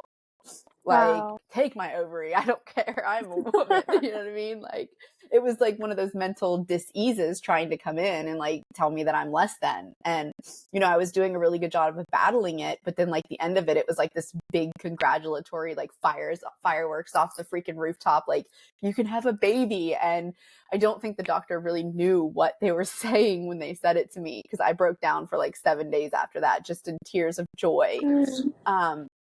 But my twin flame, he has 2 children that are almost grown. One's grown, she's 22, and the other one is 14. And we agreed that we were like, this is the time for us to live our lives. I've always lived for other people, so I'm living my life for me now. And I have my dog child, and my cat child, and my snake child, and I'll have a horse child. and I'm taking a very long way around this story apparently. So, drum roll, right? Like really, really gonna milk this up. No, you're So, fine. It's so beautiful listening to you. thank you. I appreciate that greatly. Very much so, especially for my rambling. I mean, it all comes to a point where there's so many times in my life I have grieved about not having a child. And there's certain times since even finding out that I could have children that I've like all of a sudden had this overwhelming craving of having a child. And it's super weird because it's like, no, I know I'm not going to have a child. Like, I don't want a child. Like, this not in the cards for Joe and I. And this one was stronger than it's ever been. Like, I was really like, like, would I want a child? Like, should I bring it up to Joe? Like, no. And then I'd always, circle back around like, no, I don't want a child. Like, this is not in the plan that I really want. Like, the idea of it is nice, but thinking it out and like what that life would be like, not that children don't make life beautiful, but like I have my niece and my nephew, and I have Yeah. another niece or nephew on the way. Like, I can get my fulfillment. And Amy was doing work on the lower half of my body, or she actually started at my crown and moved down. And so she had moved down to my ovaries and my pelvic area. And she like took this pause, and she was like she was up at my, heart chakra and my chest and stuff. And she's like, she could hear my heartbeat and everything, and then she moved down and she could hear a whole nother heartbeat. And she was Wow. like, you're pregnant. And I was like, and I knew right then and there, like, we just like connected it. I was energetically pregnant from what I was getting ready to birth into the world. And she's like, and she herself, she was like, I've never witnessed this before. She's like, I've never seen this. And I had the heartbeat in my chest and a completely different heartbeat down in my pelvic area and down in like my lower chakras. And Wow. it felt so perfect and so much like home that for the next like few weeks, whatever it was, like I could rest my hand down by like my sacral and my solar and just be like, I'm pregnant.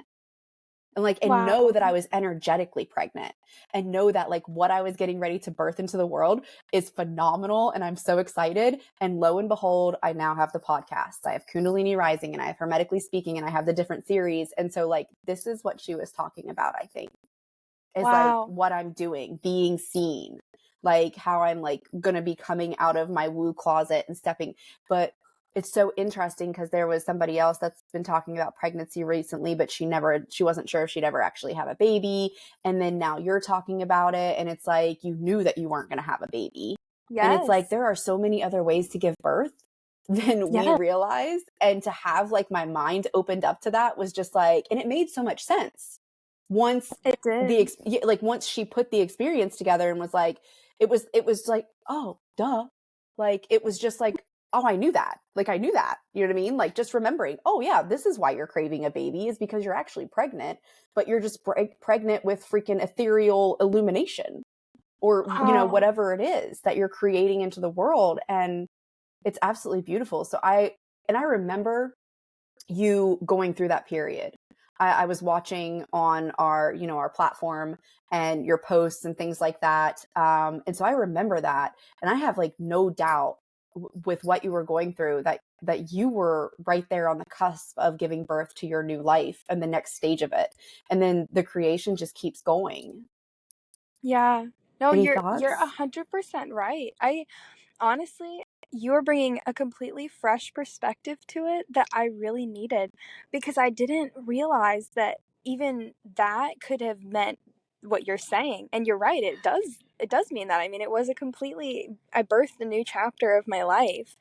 And like I had thought that that was the stork bringing me to another soul connection that was like a child from a past life, because that did happen. And that was it.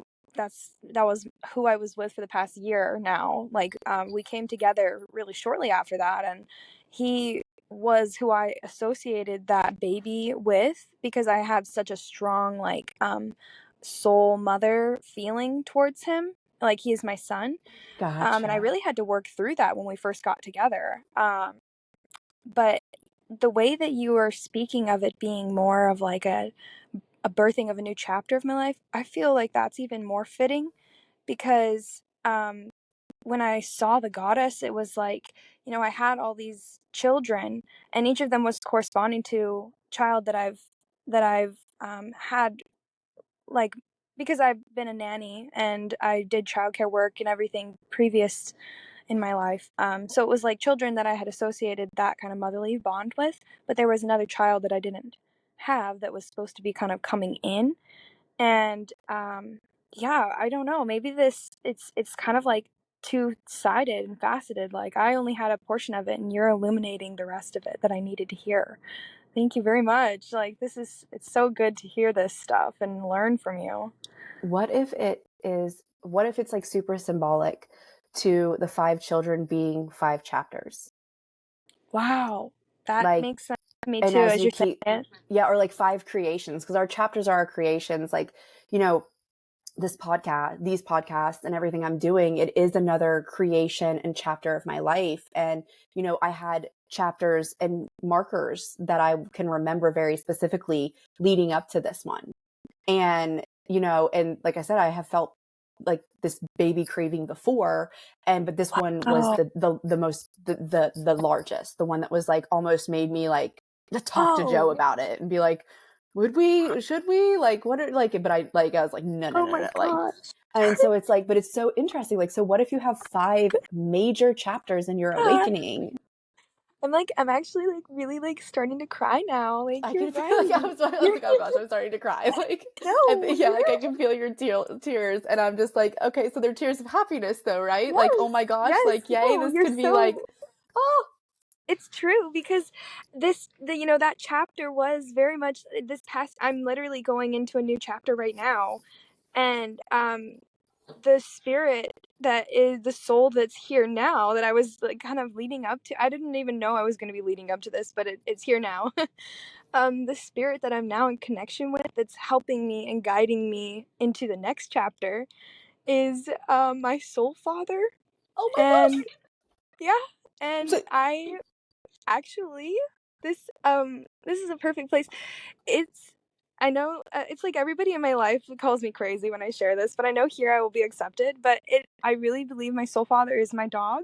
Um, and he has been waiting for me to be able to communicate with him and trying. And he has been for the past 3 years that I've had him just like nonstop trying to communicate with me. And I'm finally like I started working on my telepathy with him last year, and it's just been like, oh my gosh, like last month was a huge breakthrough, and I had a very impactful, actually it was 2 months ago now that I had a really impactful moment where I was actually in a psychedelic trip. I was healing a lot of things and I went outside, and I needed to calm down and smoke, and so I smoked a little bit, and I heard through the ages, it was like so clear. I heard my father calling my name, and it was a native name. Um, my name was Wayakayate, and I know I don't pronounce it right because the way that it sounded in my head is different. But it was like he was calling me, saying, "Why are you here? What are you doing living in this place? Why aren't you living the way that we lived before? Why, I was sitting outside and it was just, I'm trying to enjoy nature and relax and calm down. And I'm surrounded by buildings and the sound of a train and, cars and concrete. And it's just for my soul, like to be there in that moment and then to be called by my soul father, who like was sitting right next to me and I wasn't aware of it at the time. That's who it was. I thought it was just him echoing through the ages, right? I didn't realize that my soul father was sitting next to me as my dog at that time. But to hear that and recognize that I was staying there for someone that didn't even want to wake up. Um, that was I was in a relationship with the boy who I in my past lives have been mother to many times. Um, and it it was like I desperately wanted to stay because I wanted to convince him to come back with me and live that way that we need to live and to leave this lifestyle of depravity because he's really living in a really like he's living in his lower chakras and he's stuck in that energy. and I desperately love him and I want him to come with me.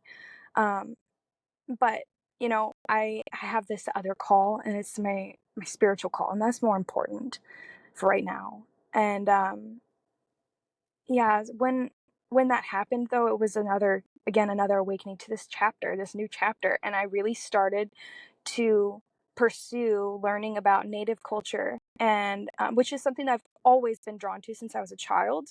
And I think now it's because that's where my soul is really originally from. You know, I have many like past lives as native people, and ancient too, just ancient cultures in general.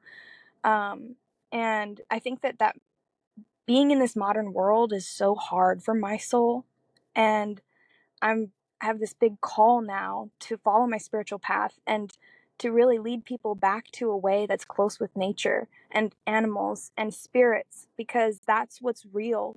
Like that is what matters, and that is how we are going to save this world. If we continue down the path that we're going, you know, in native prophecies there are two paths. There is a path that's green and a path that's black. And we have the power, each person, to choose that green path. And the more people who choose the green path, the more likely that it is that that is the path that our earth is going to take too.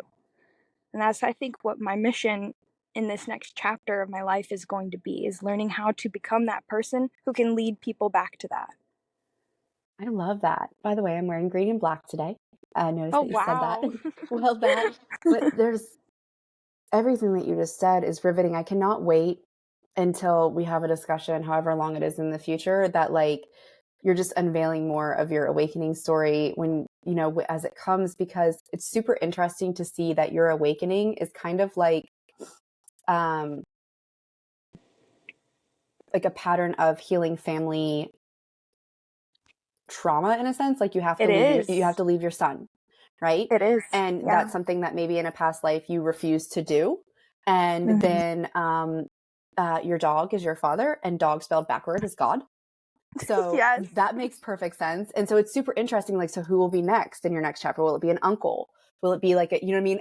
I'm just like, oh my Yeah. gosh, please, I want to stay tuned for the show. Like, please let me know like, this is a book I want to read. I want to Well, know this because it's so amazing. The infinite ways that we awaken. Like, this is truly amazing, Ryan, that thank you. your chapters are depicted by specific family members who at some point in time you either imprinted or had some type of attachment to, that were specifically meant to help propel you into alchemy in this lifetime. Wow. And it's Yeah. just, oh my gosh, like, write a book.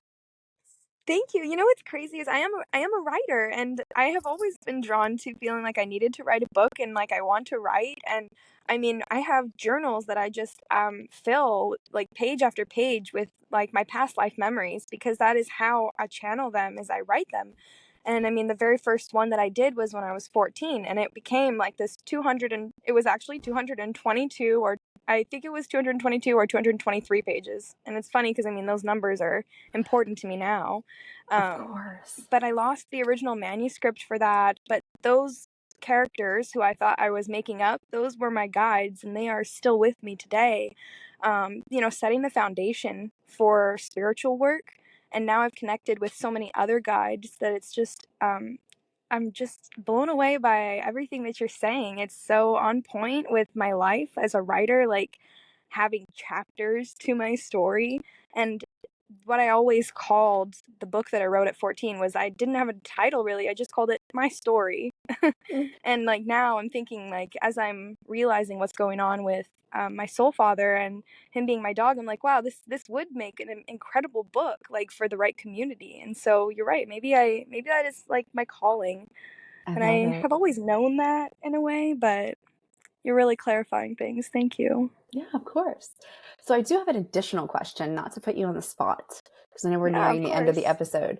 Do you have any advice for anybody that is wanting to astral project? It is not, Yeah. it's not like I would need to dig more into it to know specifically like how that aligns with my awakening. So to me, you're an expert on it. So I would love, not just for my sake, but for my Yeah. listeners' sake, because it's not something that I will probably touch on a whole lot until I, have more experience. I don't really like to I do my best not to provide information or opinion on something that I haven't personally experienced. And so now that I Yeah. have you in the hot seats, I Oh, of would love course. to know. Yeah, no, I would love to share what I know about it. So, Thank you. for me, what I realized when I started astral projecting is that it's super similar to dreaming. And I've always been able to remember my dreams in great detail because from the time I was young, what I did was I would wake up and my dreams would be so detailed that I would want to remember them. So I would go back from the last point that I remembered and work my way backwards, and more details would fill in, and then you'd be able to continue working your way backwards to remember as much as you can. So that is the first kind of part of it that I would say to work on, is in your dream world. Work on remembering what's going on when you're waking up, and doing that pattern of working from your most remembered memory, and then going backwards, because that's also key to remembering like what happens in your astral travels and remembering what you learn while you're there. Because I think a lot of people have a problem with they'll be able to go on this trip and travel and have this experience, and it'll be amazing and awakening, but then when they get back, they lose a lot of the information, and more are left with just the feeling of, wow, that was incredible, and I want to do it again, so I can learn more. Um, and then the second part would be that when you go into astral travel, um, I I would say that if you don't have a guide, it's a little bit harder. So you just want to ask for a guide to show up for you. And when I first started doing it, I didn't think about asking my like most close spiritual guides because I didn't really even know that that's what they were at the time. So what I really relied on most was actually asking for the spirit of animals. So I think that that's a really easy way, is to try and connect with a spirit of an animal that can fly in particular, that can help to kind of come down, swoop down, grab your hand, and just lift you up and take you and on a journey, and just trust wherever they have to bring you, because the animal that comes to you has a specific message for you, designed especially for you. They wouldn't be coming to you if it wasn't like for a reason. And yeah, anything that you learn, I really highly recommend just researching it afterwards too, because it's extremely affirming. Whatever you learn, when you research it and you find out that it's actually true, that was one of the things that really propelled me forward too. I love that. I call that following the breadcrumbs, because I would Yeah, do that too, but obviously not with astral projection. So, you know what I mean? Like following the breadcrumbs that I was given in various ways. We won't go down that rabbit hole because I do have one more question. yeah, When you astral project, you know, like sleeping, we're supposed to, what I've been told is we have different astral bodies every single time. Do you ever get to see your astral body and what that looks like? Or is it kind of different than dreaming? Is there because I mean, there's such an infinite number of ways. And like you said, there's, you know, there's 2, 3, 10 sides to, you know, one purpose of something. And so I'm just curious, that just came yeah. to mind. No, so I have never like thought to look at myself. I'm usually looking out at all of the other things. But what happens for me is I switch perspectives quite frequently. Okay. Um so like and that happens for me in my dreams as well. I'd say that the closest that I got to really seeing myself actually happened in a past life. Because past life travel is very similar to astral travel. I would say honestly they're pretty basically the same. Hmm. You're just having a more certain focal point, and a goal when you're doing past life travel. Um, so the closest I think I've seen myself was actually with Tiffany, and I don't know if I'm sure you know her. Yes, of course. Yeah, but we went to this ethereal space where she was explaining basically how God wanted to show itself to itself.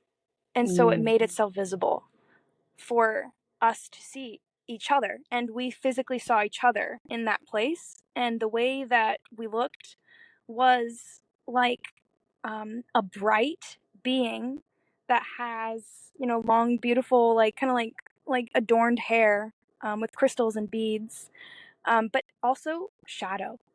like for some reason God is this bright being, but also for some reason gray shadow. And that is how I think the astral body appeared, because it was like the spirit making itself physical so that we could see it. That's so interesting. I love that. And I love that for you and Tiffany. And sometimes there's just no words for certain experiences. So that's one Yeah. of those. It was incredible. Oh, I bet. And I feel like I remember her writing about it in our forum. Yeah. And so I've got my memory sometimes amazes me when it's like, oh yeah, I do remember her raving about that. And so now I understand what she was raving about. And that's absolutely Yeah. amazing. I also look at it, and I don't know if you do or not. And I mean, it's teleportation as well. We just don't look at it like that because we think that everything has to be 3D. Like we have to Right. teleport our entire physical bodies and like this, physical, crystal pen. The whole thing has to go, instead of me using one that is just the same essence of it back in 1400s. Right. With, same energy is really what it is. And so it's super interesting. I'm going to do an episode soon on teleportation and telepathy and like all the tellies and how they're, excited. more ethereal than anything. And that if we start realizing that we're doing them on a regular basis, like, which now I might not even know, we'll just do it on here real quick. Not really, but, like the times that, you're having a conversation with somebody and you know what they're physically doing, like you get the notion that's not just telepathy. I feel like that's a form of teleportation because you're able to see with your third eye, or smell something that they're smelling, that kind of stuff. It's super interesting. But we do it so much more. Sorry. Oh, no, go ahead. Oh, No. you were still speaking. I felt like I cut you off. No, honestly, what you were saying was exactly what I was saying. We do it so much more than we realize because we dumb it down and we don't realize that it's on every level and we're already doing it, on a spiritual or emotional level. Oh, I think I lost her. All right. As Ryan said, we were on to too much. And so now it is time for us to say goodbye. I'm going to let Ryan tell you where everybody can find her and all of her amazing services before we close out. Ryan? Yeah, so you can find me through Discord and Instagram, Facebook.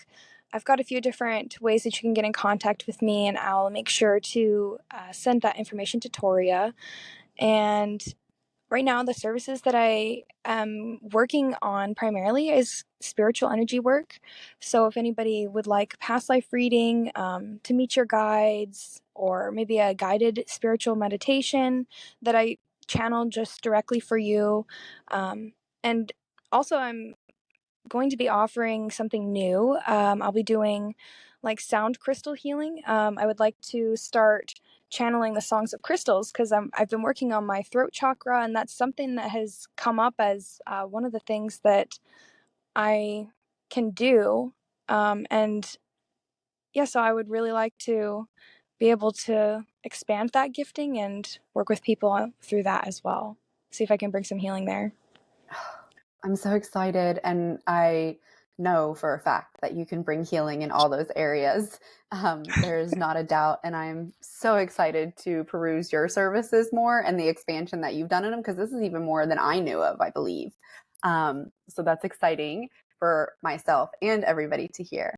All right, Ryan, I really appreciate you coming on Kundalini Rising and talking about your awakening. I myself have learned so much from it, so I can't imagine, what everybody else is going to take from it as well. And I hope to have you on again, any of my other season series, whichever ones. And I will be blessed when you come back on. Thank you so much for having me. It was such a treat. Like, this was such an honor. Same. Thank you so much. All right, guys, we'll catch you next time.